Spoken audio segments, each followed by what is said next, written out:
Enero 8, alas 3:30 ng hapon, nandito po tayo sa Barangay Yuson. Dito po sa nire-rehabilitate na flood control ng Palestina Creek.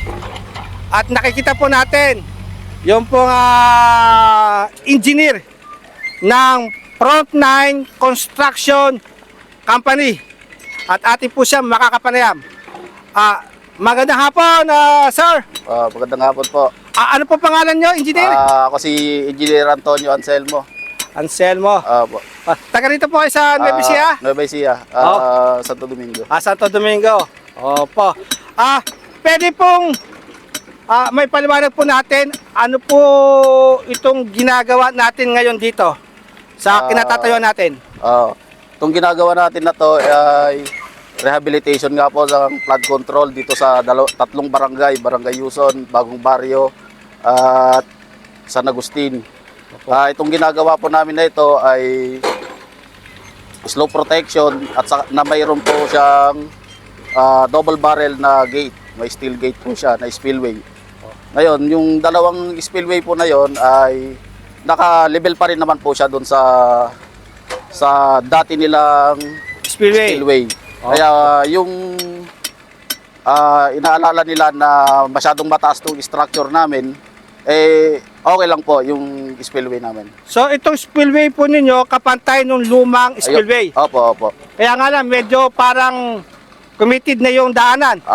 Yun nga po, ang double barrel lang po kasi yung naka-design as per DPWH. Opo. Gaano kataas po itong, ano po tawag niyo dyan? Slope protection. Gaano po kataas? 3 meters po. Gaano po kahaba? 40 meters. 40 meters. At yung base po niya? Yung base niya, malalim po yan. 3 meters din po yung lalim niyan, itong one natin.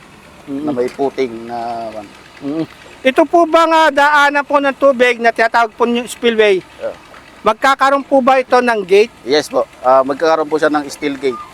Steel gate? Yes po. Opo, na panapano, na itataas, Opo. na ibababa. Yes po. Opo. Gaano po kalapad itong spillway? 3 meters po to. 3 meters po yung lapad niya. Opo. At ito po yung disenyo po ng DPWH. Yes po. District Office. Yes po. Opo. So, ngayon po ay Enero 8. Yes. Kailan po matatapos itong proyekto ninyo? Target date namin ngayon is hanggang ano bang araw ngayon? Tuesday.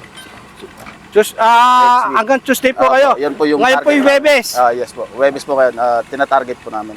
Opo. So, bukod po dito sa ginagawa po ninyo, meron pa bang gagawin dito sa Palestina Creek? Dati po kasi nalinis na ito, nag-desilting na. Pero ngayon marami na namang mga kangkong, baka po i-clearing po ulit namin. Yung front line na rin po ang gagawaan to. Yes po. Ayun. Okay po. Maraming salamat, kuya. Yes po.